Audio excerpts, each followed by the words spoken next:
शेती माझी प्रयोगशाळा या यूट्यूब चॅनलमध्ये मी आपलं स्वागत करतो।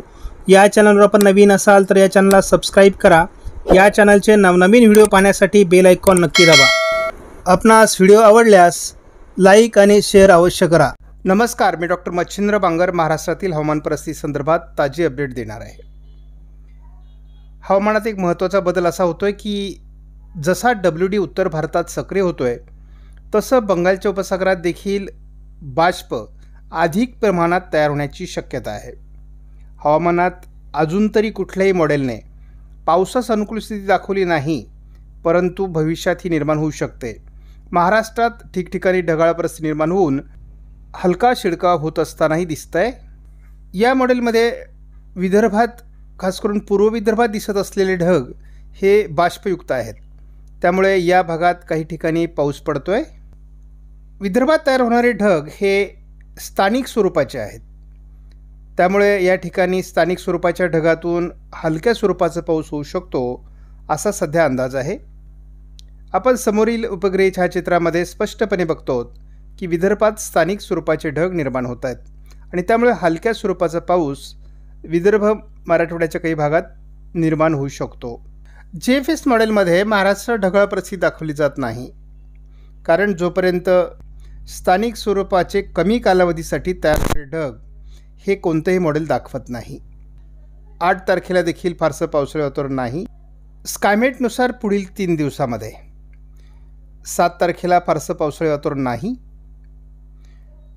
8 तारखेला फारसं पावसाळी वातावरण नाही। नुसार आपण 7 तारखेला बघितलं तर महाराष्ट्रात स्थानिक ढग निर्माण होऊ शकतील, परंतु विशेष पावसाची शक्यता नाही। या मॉडेलनुसार महाराष्ट्रात किंवा भारतातच 8 तारखेला पावसाळी वातावरण राहणार नाही। 9 तारखेला उत्तर भारतात WD सरकण्याची शक्यता आहे। नवीन WD आकार घेतोय, परंतु बंगालच्या उपसागरात आणि अरबी समुद्रात या मॉडेलने कुठल्याही प्रकारचं पावसाळी वातावरण दाखवलेलं नाही।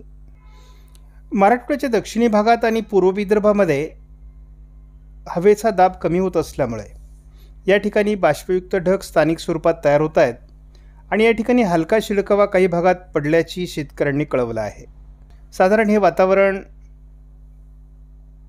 1-2 दिवस राहण्याची शक्यता आहे।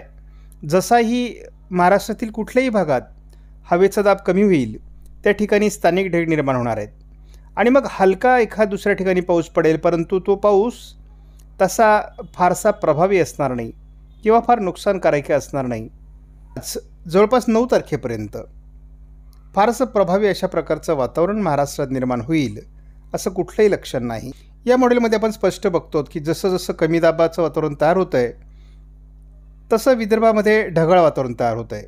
1009-1010 हेक्टोपास्कलचा कमी दाब या ठिकाणी तयार होतो, त्यामुळे ढगाळ वातावरण तयार होतं आहे आणि त्यामुळे पूर्व विदर्भामध्ये किंवा मराठवाड्याच्या काही पूर्वेकडील भागामध्ये स्थानिक स्वरूपाचं हलकं पावसाळी वातावरण तयार होऊ शकतं। त्यामुळे आपण उघडीप म्हणत असलो तरी अशा प्रकारचा पावसाचं वातावरण स्थानिक स्वरूपाचं तयार होईल। आपण एकूणच बघतो की महाराष्ट्रामध्ये तसा पावसाचा जोर आता राहिलेला नाही। स्थानिक ढग किंवा हवेचा दाब कमी झाला तर थोडा ढगाळ वातावरणामुळे पावसाचा प्रभाव निर्माण होऊ शकतो। आपण 8 तारखेला लातूर ते बिदरच्या दरम्यान ढगाळ परिस्थिती बघतो आणि अशा ढगाळ परिस्थितीतून सुद्धा मेघगर्जना किंवा हलका शिडकाव होत असतो आणि हे ढग निर्माण होण्याचं कारण बल्लारीजवळ 1007 हेक्टोपास्कलचा हवेचा कमी दाब आहे। त्यामुळे जेव्हा जेव्हा हवेचा कमी दाब महाराष्ट्रात तयार होईल तेव्हा ढगाळ परिस्थिती आणि हलका शिडकाव्याची शक्यता राहील, मोठा पाऊस होणार नाही।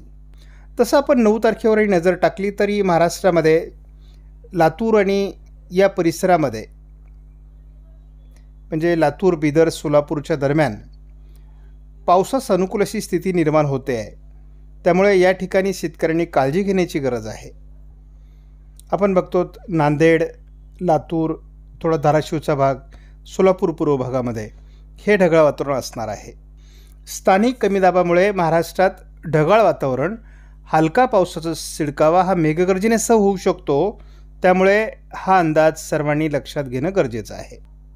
उद्या पहाटे नाशिकला किमान तापमान 17° राहणार आहे, तर 23° चंद्रपूर आणि सोलापूरला पहाटे 5 वाजता कमाल तापमान असणार आहे। हीच बाब आपण जर दुपारी बघितली तर साधारण दुपारी 2 वाजता चंद्रपूरला कमाल तापमान 36 अंश सेल्सिअस, सोलापूरला 36 अंश, सांगलीला 36 अंश सेल्सिअसपर्यंत पोहोचणार आहे. तर मुंबईला ते 27 अंश सेल्सिअसपर्यंत असेल.